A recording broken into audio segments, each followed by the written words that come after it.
Gente muito importante, falando coisas importantes em poucas palavras. Olhe só o super time de hoje. Shmuel Lemli, o grande mestre da Cabala, que hoje vai provar. Nós estamos no século da imortalidade. Quem viver, verá. Anselmo Góes, o mestre do moderno jornalismo, que está por dentro de tudo e de todos. Sua imortalidade é a sua sabedoria política. Dr. Elderson Tourinho, radiologista, um olhar de raio-x varrendo a nossa alma e o nosso corpo com a tecnologia de ponta. Solange Rocha, grande educadora, defende a lei que obriga as escolas a receberem todas as crianças com necessidades especiais. Renana Lessa, os sonhos de fazer sempre algo de novo navegam nesta linda cabeça. Hoje ela vai falar de um novo desafio, a República. Maria Elisa Costa, filha do grande arquiteto Lúcio Costa, revive numa incrível exposição a memória de seu pai. Maria do Rosário, preocupada com a Cabala, que promete a imortalidade. Afinal, aonde vai caber tanta gente? Milton Cunha, ele apenas acredita na verdade, no sonho, na beleza e na solidariedade. Isto sim, isto é ser eterno. É com esse super time que nós estamos entrando no ar.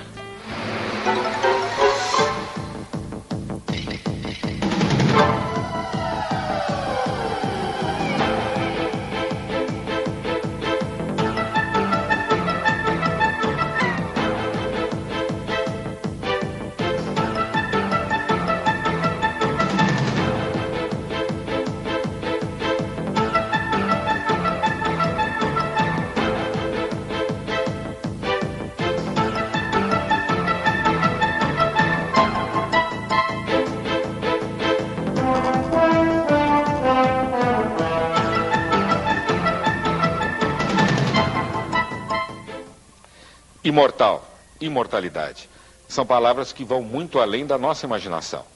Mas ser ou não ser, esta é a questão. Shmuel Lemli, um dia eu ainda aprendo a falar seu nome direitinho, mas a gente chega lá, é só mais uma hora de programa e eu acerto seu nome. Você prega que é possível alcançar a imortalidade neste século. Como é que é essa história? Bom, boa noite. Segundo a Cabala, realmente a gente está numa época que a humanidade tem essa capacidade agora de atingir a imortalidade. A ideia é que, desde o começo, o mundo tem um plano. O universo foi criado através de um plano, e o plano do Criador sempre foi nos dar a vida eterna. Só que tem um processo que a gente tem que transformar em pessoas melhores. Quando todos os mestres espirituais falam a ideia de amar a seu próximo, que todo o nosso objetivo é chegar a um nível de amar a seu próximo. No dia que a humanidade atingir esse nível, não tem que mais existir a morte. A morte é uma parte do processo que nos dá uma pressão para a gente aprender a lição que a gente está aqui e se transformar. Mas quando esse processo de correção das almas terminar, a gente chega nessa vida eterna. Mas pelo que eu estou entendendo, você acredita que nesse século nós chegamos lá? Porque segundo os cabalistas, está chegando no final desse processo.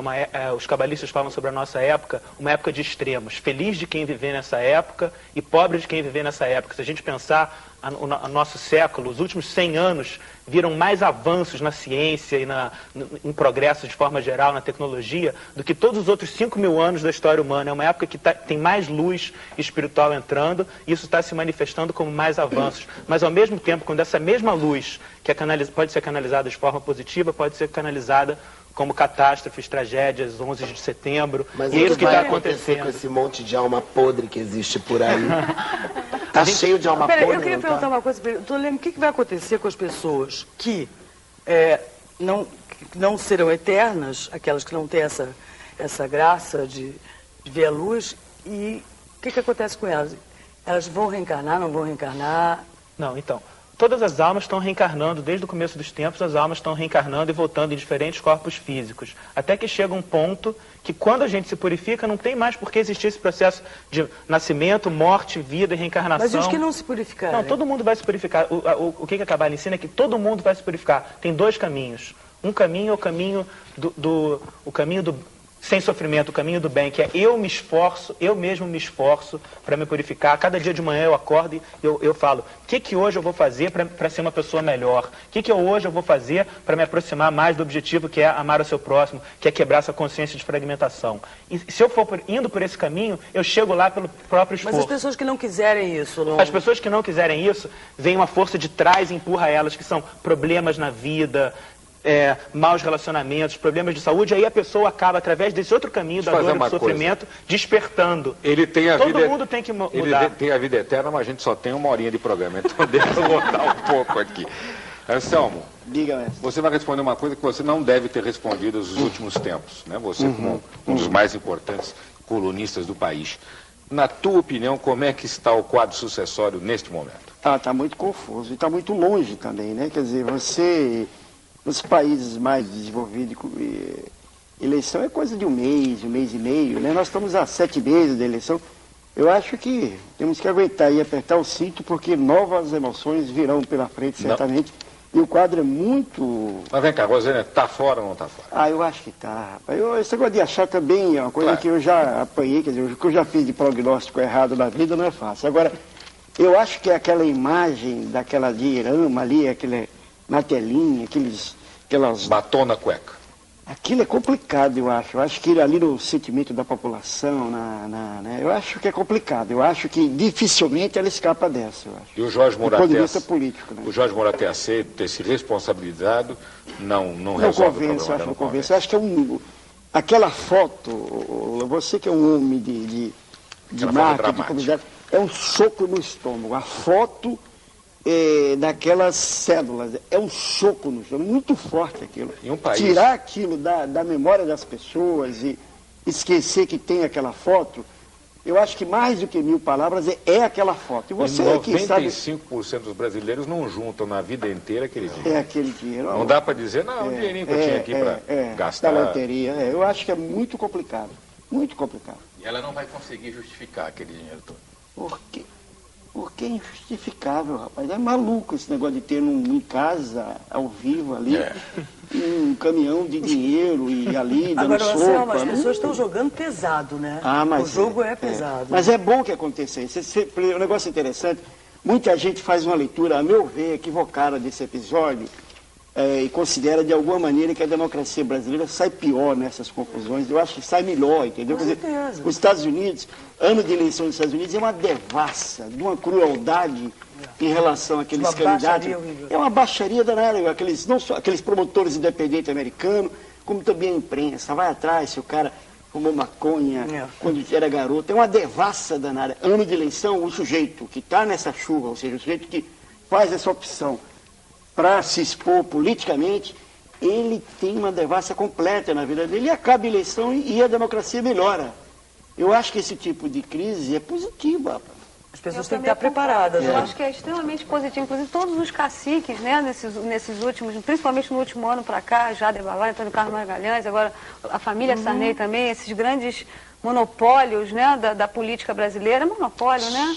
Aproveitando que você está falando, então já vou lhe manter a palavra e me conte uma coisa. Qual é a importância deste Plano Nacional de Educação que prevê uma integração na escola das crianças com necessidades especiais? O que significa isso? Qual a importância disso? A gente fala muito em resgate de cidadania. Eu diria que nesse caso dessa população, digamos, desassistida, que está numa outra idade média, o Caetano fala dos meninos abandonados que estavam numa outra idade média situada no futuro, né?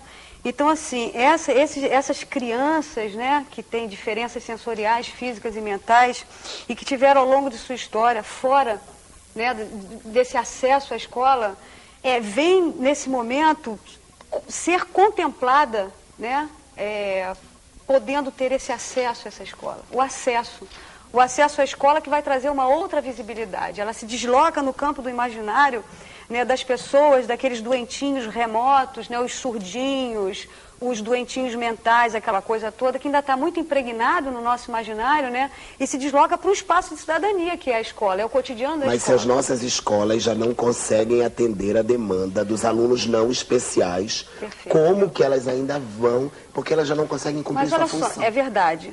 Isso é uma questão, quer dizer, a lei, ela é muito interessante nesse ponto de vista de você colocar as crianças na escola. É claro que isso vai gerar uma demanda enorme, um problema enorme, mas não dá para pegar essas crianças todas, que é uma enormidade quantitativa, né? Uma enormidade de crianças que estão fora desse processo de cidadania, de escolarização, de tudo, e ficar, olha, espera aí um instantinho, que nós vamos nos aprontar para vocês. Isso não existe. Né? Então, assim, vamos gerar demanda. Não seria melhor lutar direto por criações de escolas que atendessem a essas... Isso é uma discussão que tem dentro da área, quer dizer, a discussão da escola especial ou da escola regular.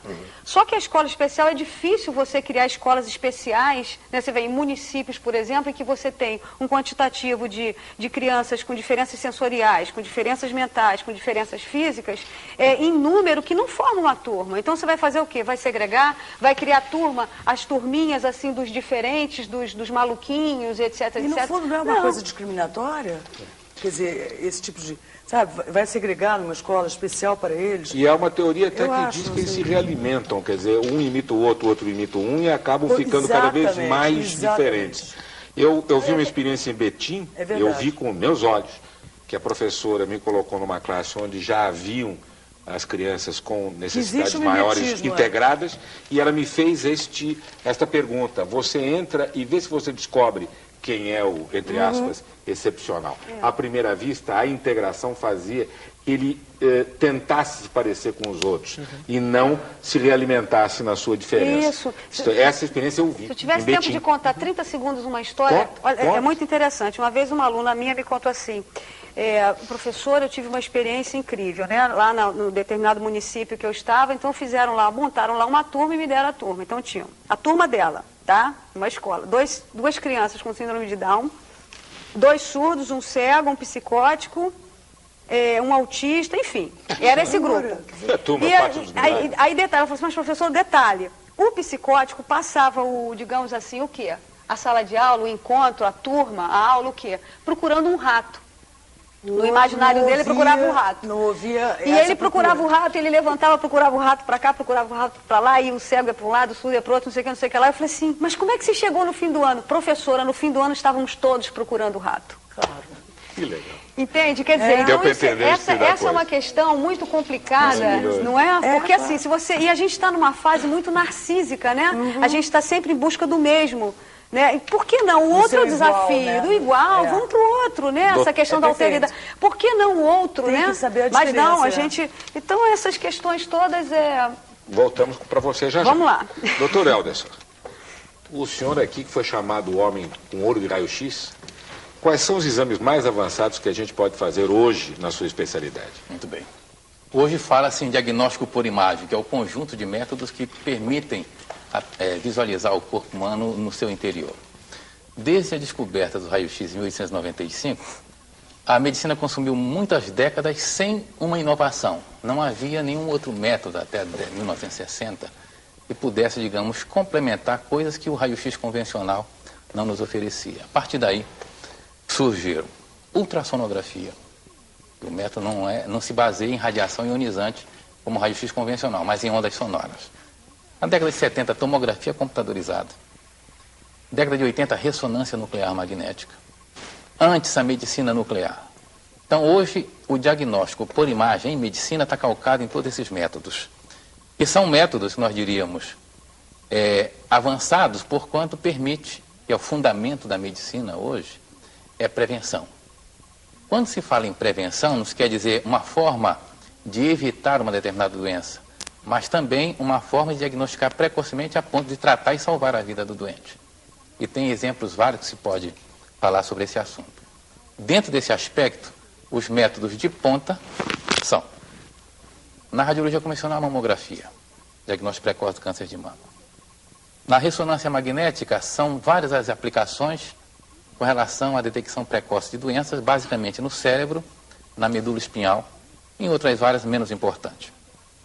Tomografia computadorizada está sendo rotineiramente utilizado, inclusive na emergência. E um método, quando atinge a sua maturidade, quando ele passa a ser aplicado nas emergências.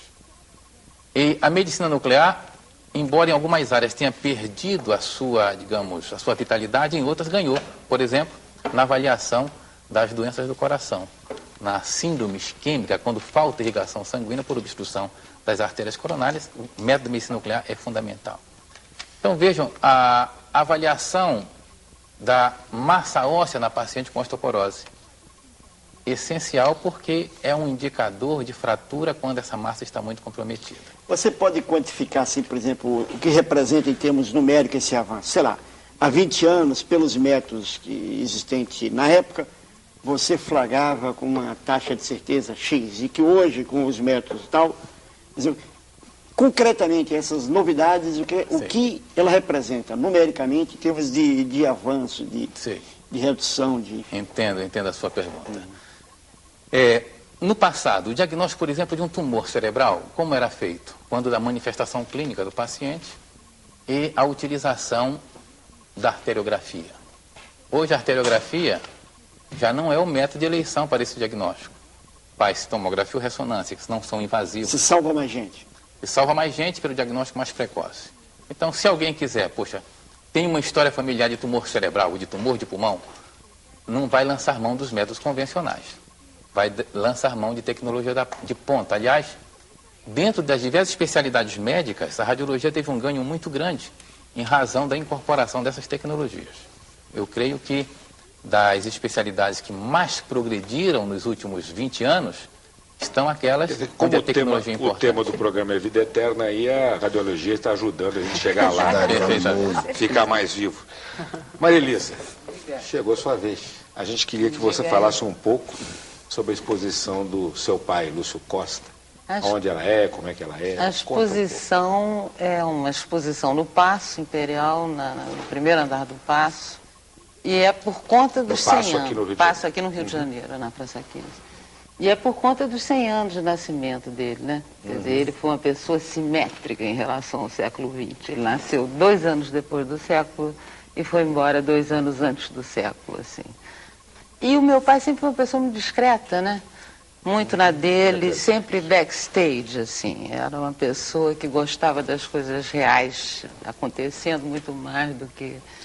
E acontece que ele tinha um hábito, ele não jogava absolutamente nada fora, entendeu? Né? Todo mundo conhece aquelas fotos com aquela montanha de papel, né?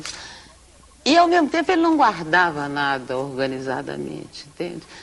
Então, depois da morte dele, minha irmã foi morar no apartamento que ele morava, eu moro no em cima, que ele projetou, inclusive, para mim, e ela ia reformar, eu digo, não, vai subir tudo, eu estou morando num container de papel, tranquilamente, você não tem dúvida. Mas aí aquela montanha é inacreditável, porque cada lote, assim, você pega um pacote de papel, aí aparece assim, anos 20, anos 30, anos 80...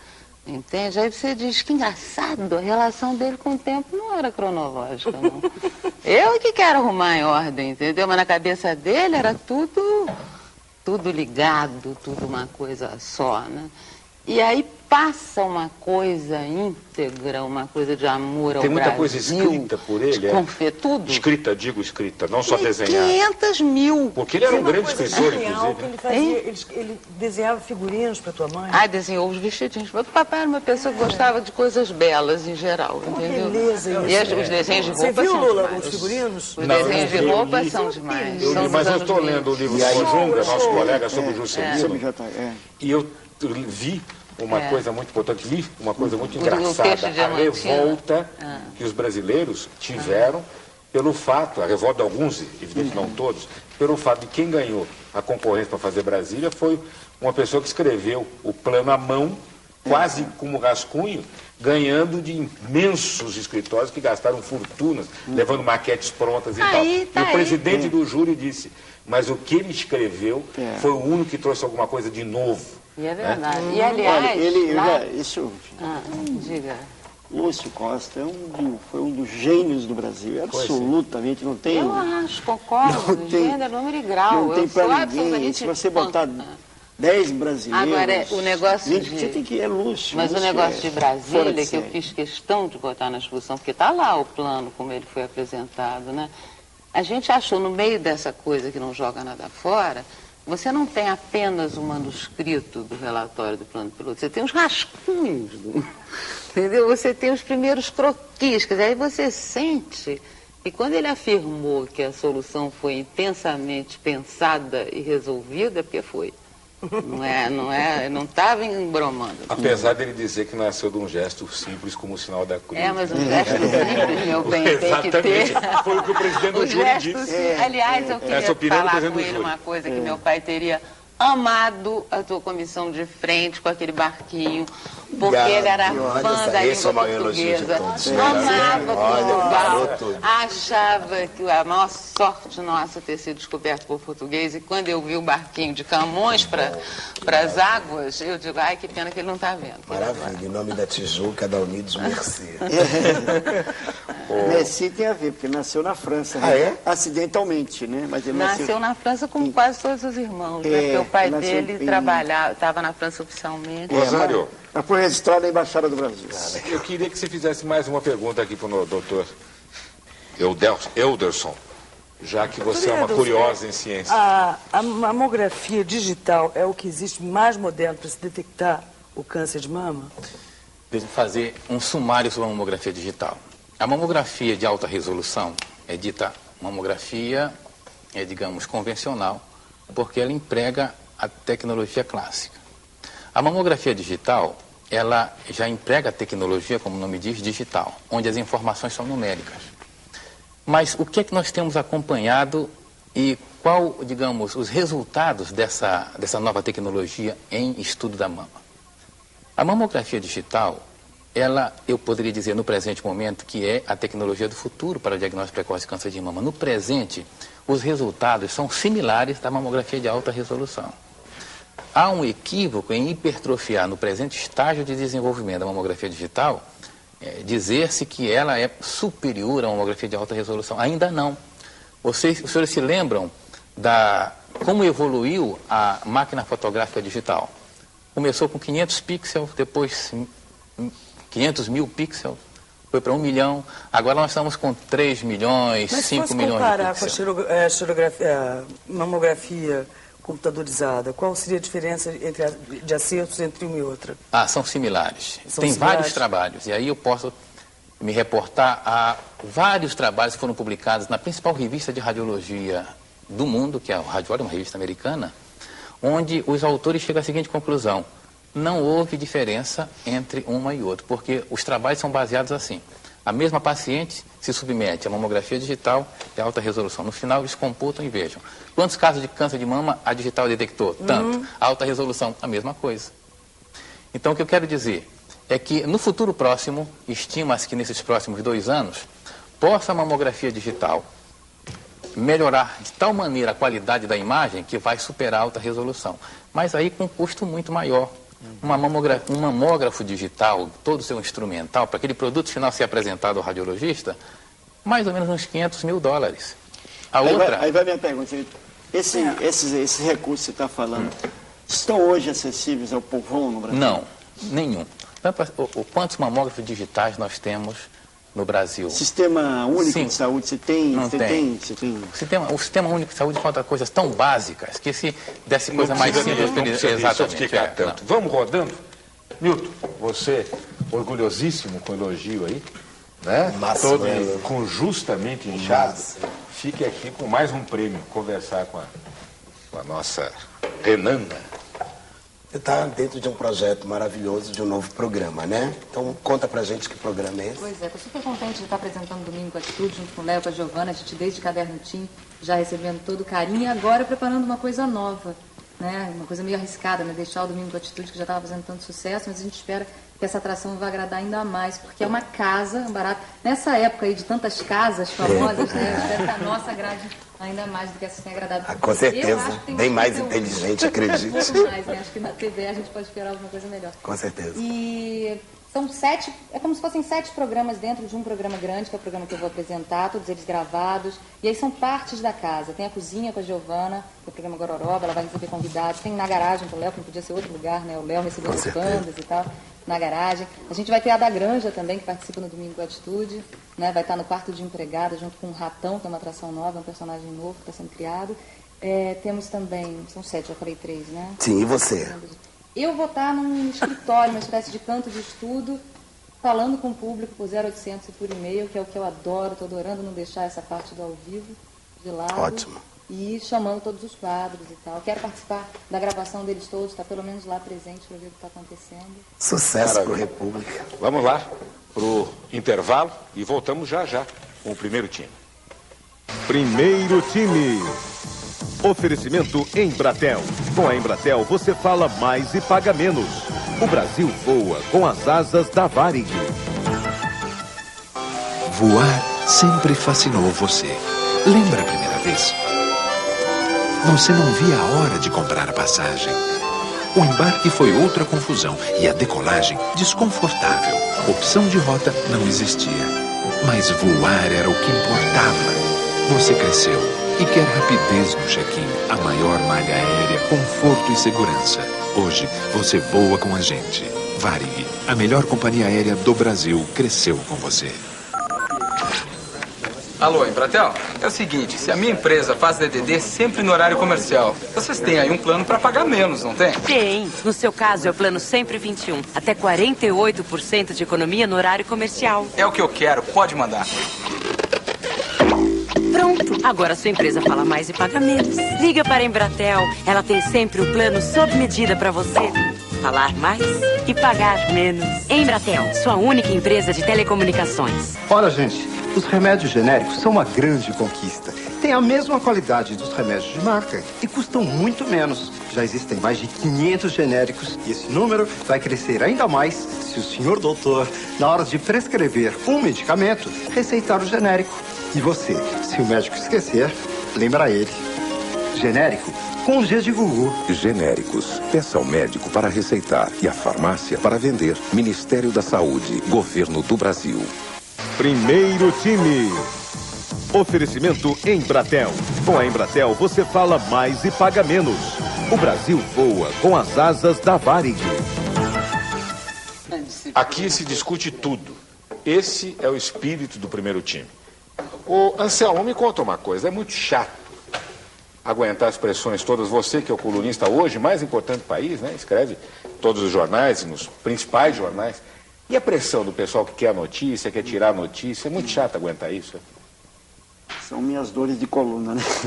Olha aqui, é uma pressão muito grande. É muito grande mesmo. Quer dizer, a quantidade de gente, né, que de alguma maneira tenta emplacar uma notinha ali. E é um negócio que dá uma aflição, dá uma dor. Porque esse negócio de ser juiz, dizer o que é bom, o que não é bom, o que é jornalismo, o que não é jornalismo. E você constantemente, no dia seguinte, você se arrepende. Pô, mas aquela nota era boa, eu esnobei, botei no lixo. Você é uma coisa muito, muito doída. Porque é uma pressão grande, quer dizer, daria para você fazer 4, 5 colunas. E ao mesmo tempo você tem que fazer ali uma escolha, né, de Sofia, e você faz muitas vezes errado, mas você erra aqui na brincadeira à mão. Pô, aí você... 3 dias depois a nota sai no boixão, o pessoal, você está no café, o cara elogiando a nota que você esnobou 3 dias. É um negócio complicado. Mas mas é muito feliz também, muito feliz, muito feliz. E o pessoal usa de todos os tipos, agradiozinhos, tenta mandar presente, não, manda uísque e tal. Você sofre tudo isso ou você já está por cima desse problema? Não. Você já está com a fama de incomprável? Não, hoje mudou muito também essa relação, né? Do ponto de vista da ética, do trabalho, do profissional, de mínimos, de oferecer um convite para um show. Por isso, eu acho que as regras hoje são outras. Eu acho que o grande poder de sedução que qualquer um tem é notícia.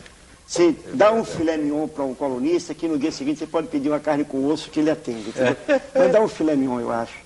Eu acho que melhorou bastante. E o inverso, Anselmo, aquela notícia que vai, digamos, prejudicar de alguma maneira um determinado grupo, um determinado indivíduo, e a pressão para não sair a notícia. Como é que você administra esse fato? Não, ela é o seguinte, quer dizer, tem um lado, vamos dizer, de você... Você tem de certa maneira, você tem na mão uma arma, né? Lhe dão uma autorização para você atirar, né? Um 007, não é isso? Você tem um pouco isso na mão. Como é que você exercita isso diariamente, não é isso? Em alguns casos é fácil, entendeu? Quer dizer, você tem uma notícia contra o Sérgio Naia, eu embarco ali, vou para casa, durmo que nem uma criancinha, mas o mundo não é só assim, entendeu? Entre o Sérgio Naia e o Betinho, tem um monte de variações em Fá sustenido ali, gente que é mais ou menos mal, ou mais ou menos bom, é mais ou menos mal do seu modo de ver, ou então mais ou menos bom do outro modo de ver. Então você acertar essa coisa é um serviço muito difícil e com uma margem de erro muito grande. Agora, as pressões, quer dizer, de um modo geral, você tem muito pouca pressão, muito pouca, no sentido dessa pressão que eu estou falando é o seguinte, você, a partir de um determinado momento também da sua vida, você tem o direito de botar mais ou menos o que lhe vem à telha, entendeu? Você tem um pouco esse direito. Quer dizer, eu acho que uma pessoa como Márcio Moreira Alves, você não vai, um diretor de um jornal, vai dizer, não bota essa nota, entendeu? Ele já tem ali, um direito adquirido que lhe dá o tempo, lhe dá uma experiência, lhe dá um certo nome, né? Mas é uma coisa que você diariamente tem que ver se é isso mesmo, se você não está errando, se você não está sendo injusto, e volta e meia você é injusto, né?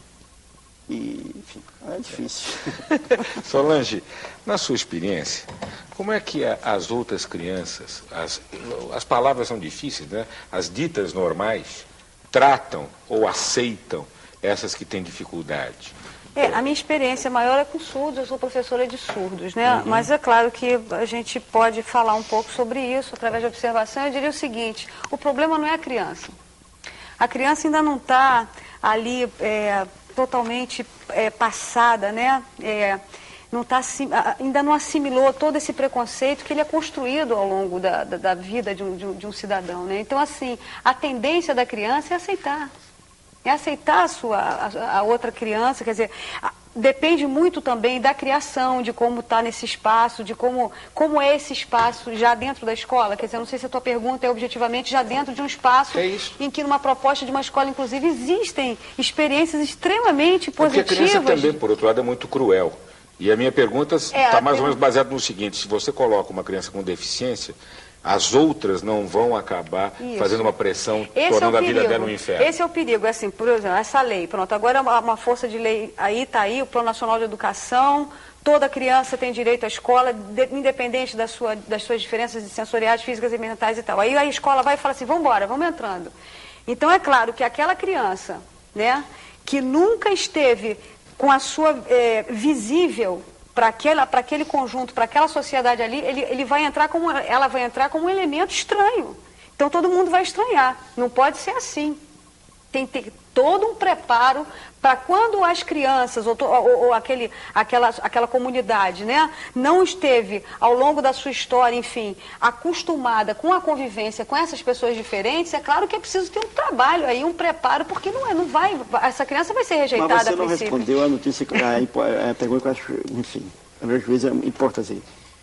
O que é melhor, no mundo melhor do mundo, quer dizer, no melhor pedaço do mundo, o que é que existe mais? São escolas segregadas ou misturadas? Na realidade, onde você admira?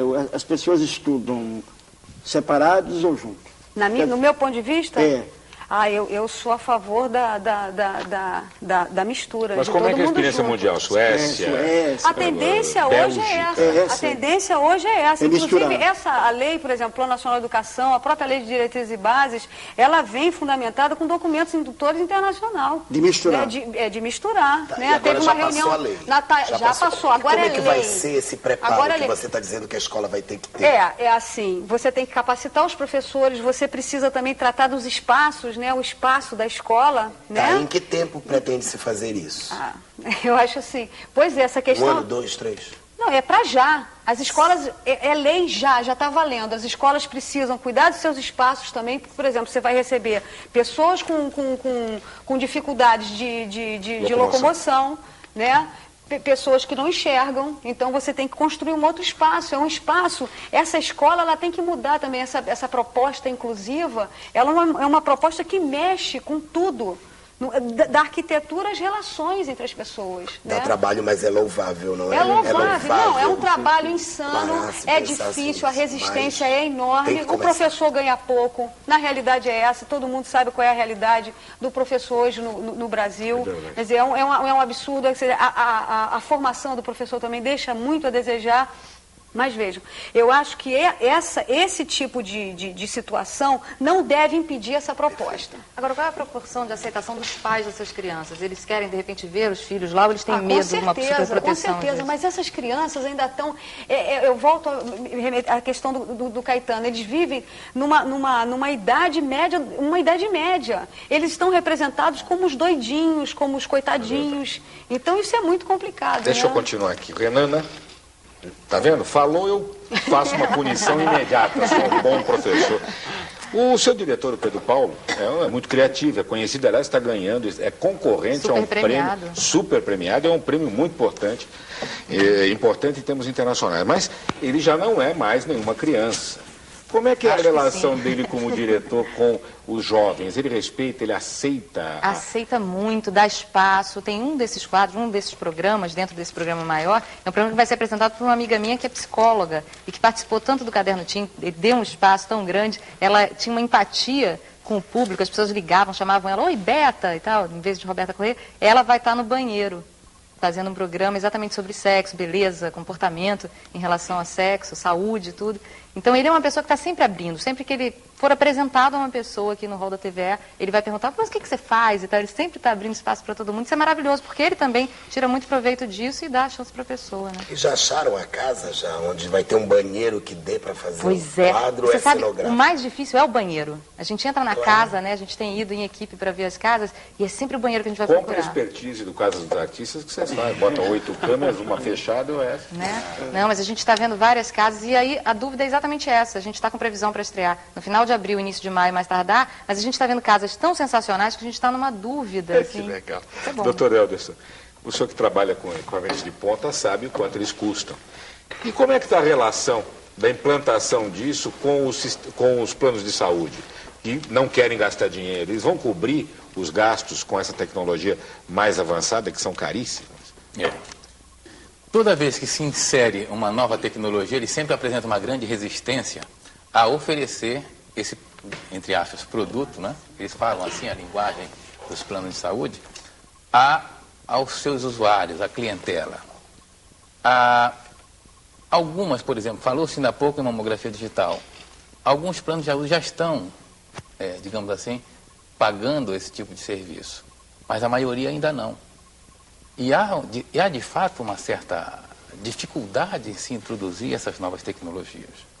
Ressonância magnética, eu me lembro, que foi no início muito difícil até se implantar, porque, de fato, o método diagnóstico, ele, quando racionalmente aplicado, ele é muito importante.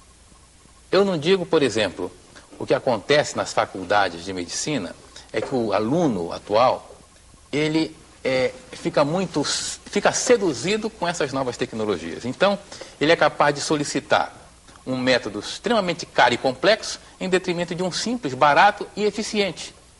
Vou lhes dar um exemplo. Na emergência, falei há pouco em emergência, vou repetir a emergência, que é um lugar crítico da instituição hospitalar. Se o médico, pelo exame clínico, suspeita de que o indivíduo perfurou a úlcera, em que se baseia para fazer o diagnóstico? Na demonstração de gás dentro da cavidade peritoneal, portanto, fora do intestino, fora do estômago, fora do intestino. Como é que pode ser feito isso? A tomografia pode fazer? Pode. Mas a radiografia simples, que custa R$12, pode fazer com igual eficiência. Mas ele pede a tomografia, não pede a radiografia simples. A radiografia simples, existem milhares de técnicos que sabem fazer. E os médicos normalmente sabem interpretar, não precisa de um radiologista especializado. A disponibilidade da tomografia, vamos colocar na cidade do Rio de Janeiro, nos hospitais públicos, tem poucos tomógrafos, mas tem muitos raio-x, mas eles preferem o tomógrafo. Foi mesmo a gente que fundou isso, que criou esse negócio da bibliografia, uma coisa de brasileiro mesmo? Coisa de brasileiro, chama-se Manuel de Abreu, que foi quem concebeu a bibliografia, um médico radiologista. Ele idealizou... Lá fora reconhece isso ou é que nem o avião aí? Não, reconhece. Luta, briga, né? Reconhece. Esse botou o nome dele. Se o Santos Dumont tivesse botado Dumont, o nome do avião, a gente eles se lembrava. Eles reconhecem uma técnica tão simples que durante muito tempo foi utilizada para rastrear a tuberculose. Hoje já não tem mais indicação, porque existem outros métodos mais eficientes laboratoriais. Deixa eu rodar aqui. Ô, Rosário, eu vou deixar você com o nosso Schumel. Tolemli, o que é a cabala? É uma decodificação da Bíblia, uma releitura, e se é a partir de quê? A Cabala é um sistema espiritual que nos ensina as leis espirituais do universo. Assim como no mundo tem leis materiais, tem a lei da gravidade, as leis do eletromagnetismo, tem leis também espirituais. As coisas que acontecem no mundo acontecem por algum motivo. Tudo tem um porquê. Uma árvore não nasce porque resolveu nascer, ela nasce porque alguém plantou uma semente. E as coisas que acontecem na nossa vida também acontecem porque a gente plantou uma semente. Então a Cabala usa a Torá, que é a Bíblia, como um manual, e ela decodifica a Bíblia. A Torá ou a Bíblia, segundo a Cabala, não pode ser lida numa leitura literal, não como aquelas historinhas de Adão e Eva, e Abraão, Isaac, Moisés, o povo de Israel no deserto. Não, por trás daquilo tem toda uma decodificação que ensina para cada um de nós, no ano 2002, como viver... É feita pelo alfabeto, é? Não, por trás das histórias tem ensinamentos. Deixa eu dar um exemplo. Por exemplo, tem uma parte da Torá que fala sobre como as 12 tribos de Israel acampavam no deserto. O que isso importa para nós? Saber que acampavam 3 no norte, 3 no sul, 3 no leste, 3 no oeste. O que isso vai mudar a minha vida? Saber onde que elas acampavam no deserto.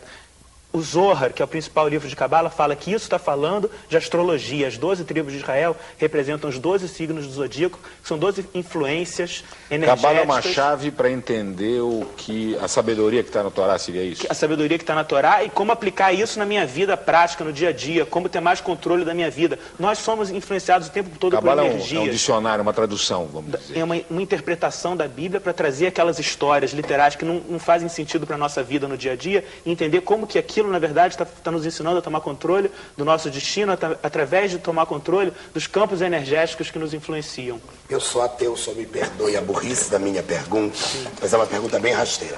E agora você falou no primeiro bloco do Criador. Quando você fala do Criador, eu devo entender o quê? O Deus cristão? O Criador é uma força infinita. Tem um axioma na Cabala. Na Cabala não existe nenhum dogma. Você não tem que acreditar em nada. Mas existe um axioma, um ponto inicial, que existe um Criador. Esse mundo não aconteceu aqui por acaso. É a mesma coisa que pensar, se você viu uma pintura linda, com certeza você sabe que tem um pintor por trás. Você não acha que alguém jogou tinta e saiu um Renoir. Entendeu? Então a mesma coisa com esse mundo, existe a natureza, existe as órbitas dos planetas, existe a mente humana, o corpo humano, é perfeito demais. Insistindo, é o Deus cristão? Um criador é uma força infinita de compartilhar, uma energia infinita. Não é uma figura antropomórfica, um ser, um homem de barba no sol, no céu ou numa nuvem. É uma força infinita de compartilhar, uma energia positiva de compartilhar. Continuando com a minha dificuldade aí, ainda no primeiro bloco é o negócio da conversão, entendeu? Ele acredita, por exemplo, na conversão de Eurico Miranda. Eu não acredito, mas enfim, tudo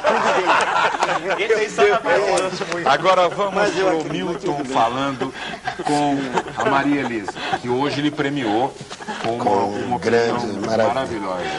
Eu constatei, legal. Meu querido. Maria Elisa, eu queria que você contasse pra gente o critério de seleção das obras, das peças que você foi pegando, né? Porque aí tem um figurino, tem o croquis.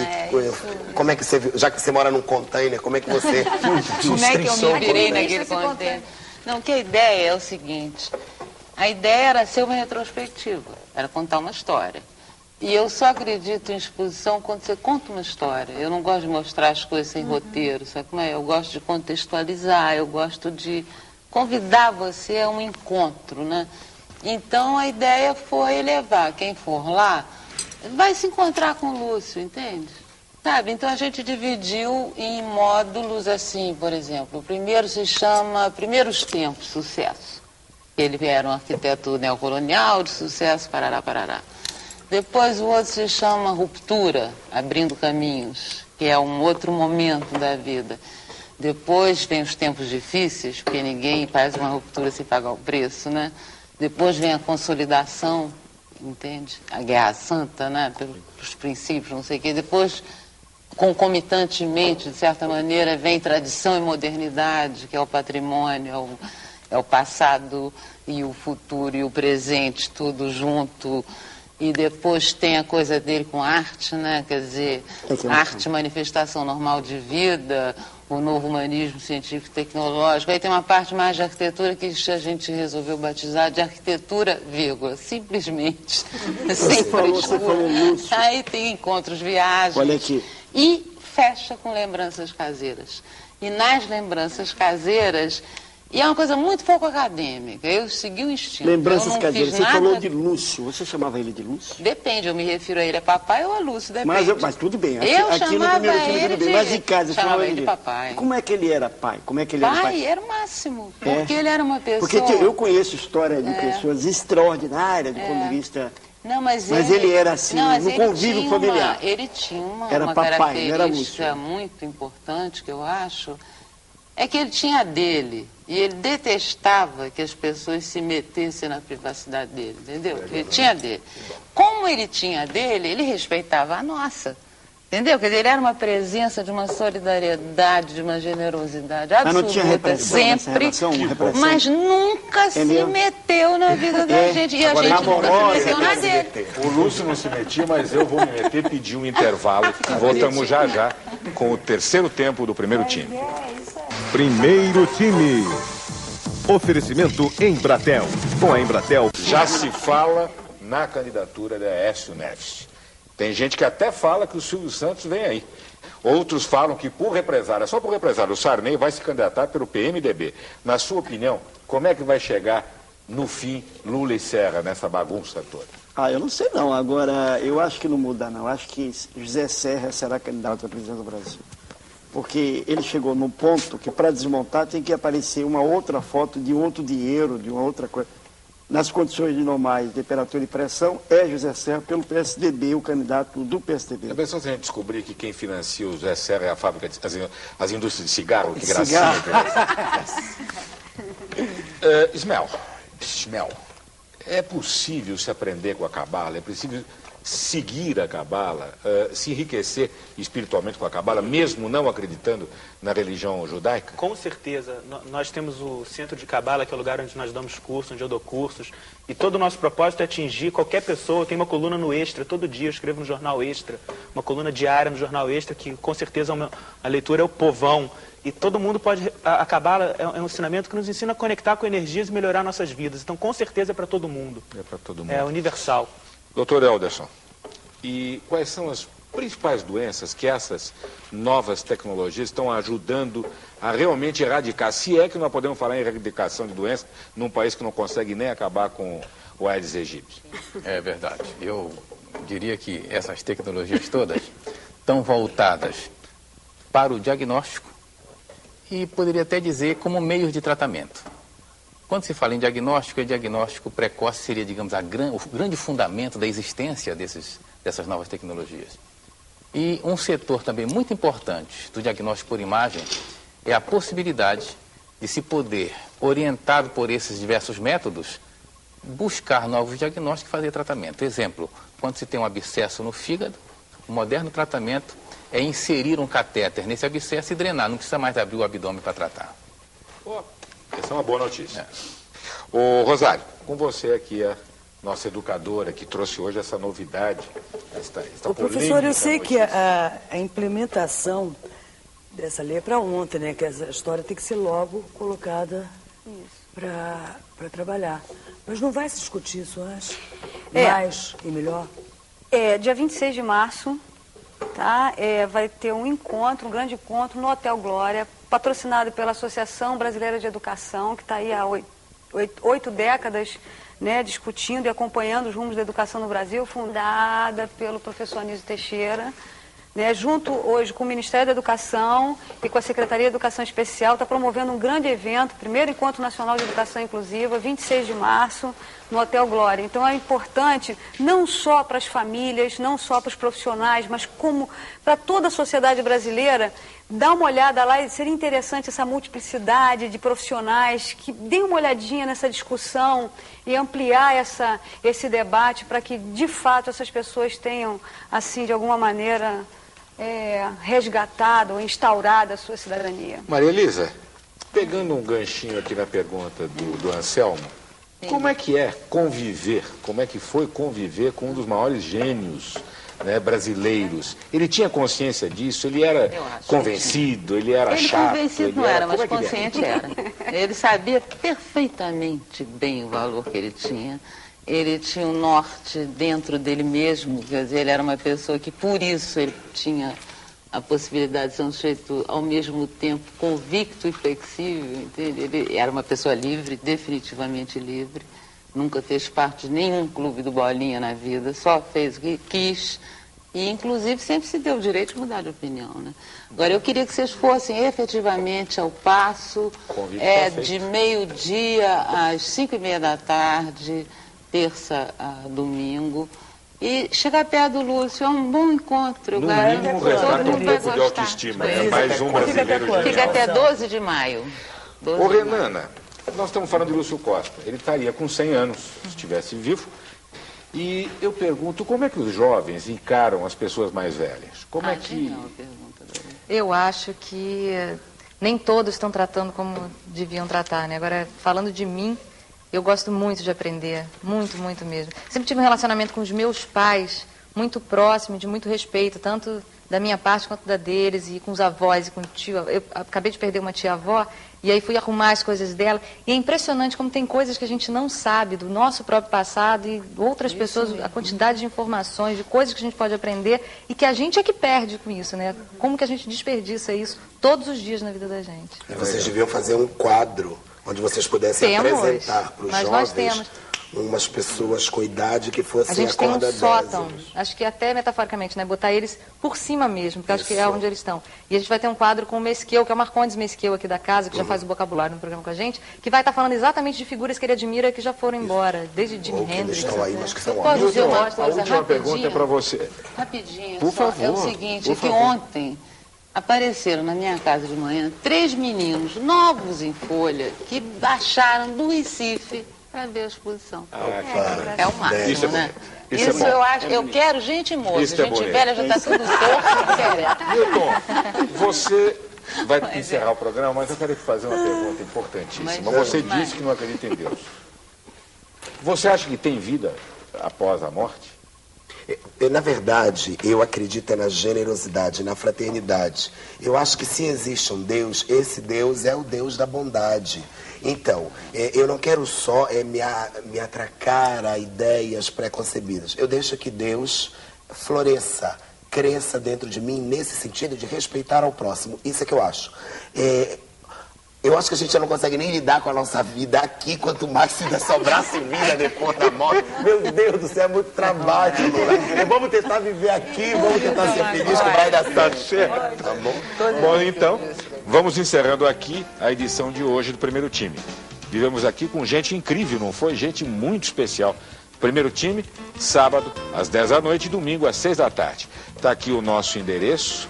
Por favor, escreva, mande seu e-mail. Nós precisamos saber o que você acha do nosso programa e quem você gostaria de ver entrevistado. Boa noite.